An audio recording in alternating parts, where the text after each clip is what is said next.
Hey guys, आज चलो कुछ सुपर इंटरेस्टिंग के बारे में बात करते हैं। हमारा प्लेनेट अर्थ, जैसा कि हम सब जानते हैं, अर्थ को ब्लू प्लेनेट कहा जाता है। क्यों? क्योंकि ये ज्यादातर पानी से ढका हुआ है। ये एक विशाल स्विमिंग पूल की तरह है, लेकिन उससे काफी बड़ा। अभी अर्थ का लगभग 71% पानी है और बाकी जमीन है, जहां हम रहते हैं, खेलते हैं और सभी तरह की मजेदार चीजें करते हैं। लेकिन सोचो, अगर चीजें अलग होती, क्या हो अगर बिल्कुल भी जमीन ना हो? क्या हो अगर हमारा पूरा प्लेनेट बस एक विशाल समुद्र हो? चलो एक सेकंड के लिए कल्पना करते हैं कि पृथ्वी की सारी जमीन जादुई रूप से गायब हो गई। पूफ, खत्म। सबसे पहली चीज जो हम देखेंगे वो है और ज्यादा पानी। महासागर सब कुछ ढक लेंगे। कोई पहाड़ नहीं, कोई जंगल नहीं, कोई शहर नहीं, बस पानी पानी हर जगह। ये एक बहुत बड़ी समस्या होगी, क्योंकि जमीन हमारे ग्रह के इकोसिस्टम में एक महत्वपूर्ण भूमिका निभाती है। जमीन के बिना पृथ्वी का तापमान बहुत बदल जाएगा। जमीन सूरज से गर्मी सोखती है, जबकि पानी उसे रिफ्लेक्ट करता है। तो पूरी तरह से पानी वाली पृथ्वी बहुत ज्यादा गर्म होगी।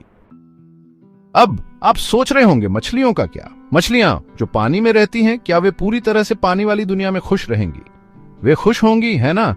आखिरकार वे पानी में ही तो रहती हैं। लेकिन जरा सोचिए, क्या पानी ही सब कुछ है जिसकी उन्हें जरूरत है? जरा रुकिए। जबकि मछलियां पानी में रहती हैं, वे फिर भी अपने अस्तित्व के लिए जमीन पर निर्भर करती हैं। पानी के नीचे की दुनिया भी जमीन से जुड़ी हुई है। उदाहरण के लिए, कई मछलियां आश्रय और भोजन के लिए कोरल रीफ्स पर निर्भर करती हैं। कोरल रीफ्स मछलियों के लिए एक सुरक्षित घर और भोजन का स्रोत होते हैं। कोरल रीफ्स को बढ़ने के लिए धूप की जरूरत होती है और वे उथले समुद्र तल पर उगते हैं, जो पूरी तरह से पानी वाली दुनिया में मौजूद नहीं होंगे। बिना धूप के कोरल रीफ्स नहीं होंगे और मछलियों के लिए आश्रय और भोजन की कमी हो जाएगी। नदियां जमीन से आवश्यक पोषक तत्वों को महासागरों में ले जाती हैं, जो एक विविध इकोसिस्टम का समर्थन करते हैं। ये पोषक तत्व समुद्री जीवन के लिए महत्वपूर्ण हैं। जमीन नहीं होने का मतलब है नदियां नहीं, और नदियां नहीं होने का मतलब है पोषक तत्वों की कमी। तो पूरी तरह से पानी वाली पृथ्वी पर मछलियों को भी मुश्किल समय का सामना करना पड़ेगा। बिना जमीन के उनका जीवन भी खतरे में पोड़ी एच जाएगा। पानी ही सब कुछ नहीं है, जमीन भी उतनी ही महत्वपूर्ण है। पृथ्वी पर जीवन अविश्वसनीय रूप से विविध और अनुकूलनशील है। लाखों वर्षों में जानवरों और पौधों ने सभी प्रकार के वातावरण में जीवित रहने के लिए विकास किया है। लेकिन पूरी तरह से पानी वाली पृथ्वी एक बिल्कुल नया खेल होगा। कुछ जीव जैसे मछली और व्हेल पहले से ही पानी में जीवन के लिए अनुकूलित हैं। वे इस नई दुनिया में अधिक आसानी से एडजस्ट करने में सक्षम हो सकते हैं। लेकिन बाघ, हाथी या यहां तक कि हम इंसानों जैसे जमीनी जानवरों का क्या एक बाघ मछली की तरह तैरना सीख सकता है? इसकी संभावना बहुत कम है। सेक्शन 5, बुलबुले में रहना, पानी की दुनिया में मानव जीवन। हम इंसानों के लिए पूरी तरह से पानी वाली पृथ्वी का मतलब जीवन शैली में पूरी तरह से बदलाव होगा। कोई घर नहीं, कार नहीं या हवाई जहाज नहीं। हमें रहने, खाने और यात्रा करने के नए तरीके खोजने होंगे। विशाल तैरते शहरों या पानी के नीचे के आवासों में रहने की कल्पना करो। हमें पानी के नीचे के खेतों में अपना भोजन उगाना होगा और इस पानी वाली दुनिया की गहराई का पता लगाने के लिए नई तकनीकों का विकास करना होगा। परिवहन एक दिलचस्प चुनौती होगी। शायद हम पनडुब्बियों का इस्तेमाल करेंगे या उन साइंस फाई फिल्मों की तरह पानी के नीचे के वाहनों का विकास करेंगे। सेक्शन 6, मछुआरे से मछली के भोजन तक नई फूड चेन। फूड चेन, जैसा कि हम जानते हैं, पूरी तरह से पानी वाली दुनिया में उलट जाएगी। जमीनी पौधों के बिना शाकाहारी जीवों को जीवित रहने के लिए संघर्ष करना पड़ेगा। जमीनी जानवरों पर निर्भर रहने वाले मांसाहारी जीवों को भी विलुप्त होने का सामना करना पड़ेगा। समुद्री जीवन संभवतः फलेगा फूलेगा, कम से कम शुरुआत में तो, लेकिन फिर भी जैव विविधता की कमी और फूड वेब में बदलाव से अप्रत्याशित परिणाम हो सकते हैं। हम नए अकल्पनीय समुद्री जीवों का उदय भी देख सकते हैं। कौन जानता है कि ग्रह के आकार के महासागर की गहराई में क्या छिपा है? सेक्शन 7, एक्वामैन की दुविधा, पानी की दुनिया की चुनौतियां। पूरी तरह से पानी से ढकी दुनिया में रहना पहली बार में अच्छा लग सकता है, जैसे एक्वामैन होना। एक ऐसी दुनिया की कल्पना करें जहां हर दिशा में केवल पानी ही पानी हो। यह विचार जितना रोमांचक लगता है, उतना ही जटिल भी है। लेकिन वास्तव में यह अविश्वसनीय रूप से चुनौतीपूर्ण होगा। पानी की दुनिया में जीवन जीना कई समस्याओं को जन्म देगा, जिनका समाधान खोजना आसान नहीं होगा। कुछ प्रमुख चुनौतियों में शामिल होंगे मीठे पानी के नए स्रोत खोजना, समुद्र के पानी में तैरते हुए हमें यह सुनिश्चित करना होगा कि हमारे पास पीने के लिए पर्याप्त मीठा पानी हो। हमें जीवित रहने के लिए मीठे पानी की जरूरत है और यह एक महत्वपूर्ण संसाधन होगा।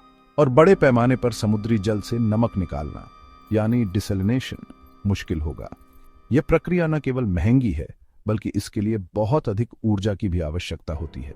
सौर, पवन या जल विद्युत ऊर्जा के लिए जमीन के बिना हमें ऊर्जा उत्पादन के नए तरीकों की खोज करनी होगी। हमें वैकल्पिक ऊर्जा स्रोतों को खोजने की जरूरत होगी, जैसे समुद्री धाराओं या थर्मल ऊर्जा का उपयोग करना। शायद समुद्री धाराओं या थर्मल ऊर्जा का उपयोग करना। कचरे का प्रबंधन भी एक बड़ी चुनौती होगी। प्रदूषण एक प्रमुख चिंता का विषय होगा, क्योंकि पानी में कचरे का निपटान करना बहुत कठिन है, क्योंकि पूरी तरह से पानी वाली पृथ्वी जैसे क्लोज्ड लूप सिस्टम में कचरा निपटान के लिए नए समाधानों की आवश्यकता होगी। हमें यह सुनिश्चित करना होगा कि हम अपने पर्यावरण को स्वच्छ और सुरक्षित रखें। सेक्शन 8, क्या हम जीवित रह सकते हैं पूरी तरह से पानी वाली पृथ्वी की व्यवहार्यता। तो क्या हम इंसान वास्तव में पूरी तरह से पानी वाली पृथ्वी पर जीवित रह सकते हैं? यह एक कठिन सवाल है, जबकि जीवन एक रास्ता खोज लेता है। जैसा कि वे कहते हैं, पूरी तरह से पानी वाली पृथ्वी की चुनौतियां बहुत बड़ी हैं। हमारी वर्तमान तकनीक और समुद्री इकोसिस्टम की समझ इतनी उन्नत नहीं है कि इस तरह के परिदृश्य को संभव बनाया जा सके। हालांकि यह पूरी तरह से असंभव नहीं है। तकनीक, संसाधन प्रबंधन में महत्वपूर्ण प्रगति और थोड़े से भाग्य के साथ इंसान इस काल्पनिक पानी की दुनिया में अनुकूलन और विकास का रास्ता खोज सकते हैं। सेक्शन 9, धूम मचाना, पानी की दुनिया में जीवित रहने की रणनीतियां। अगर हम कभी खुद को पूरी तरह से पानी वाली पृथ्वी के परिदृश्य का सामना करते हुए पाते हैं, तो हमें कुछ गंभीर जीवित रहने की रणनीतियों की आवश्यकता होगी। ये एक ऐसा परिदृश्य है जो कल्पना को उत्तेजित करता है और हमें सोचने पर मजबूर करता है कि हम कैसे अनुकूलित हो सकते हैं। कुछ विचारों में शामिल हो सकते हैं आत्मनिर्भर पानी के नीचे के आवासों का विकास। ये आवास न केवल हमें रहने की जगह प्रदान करेंगे, बल्कि हमें एक पूरी तरह से नए पारिस्थितिकी तंत्र के साथ बातचीत करने का अवसर भी देंगे।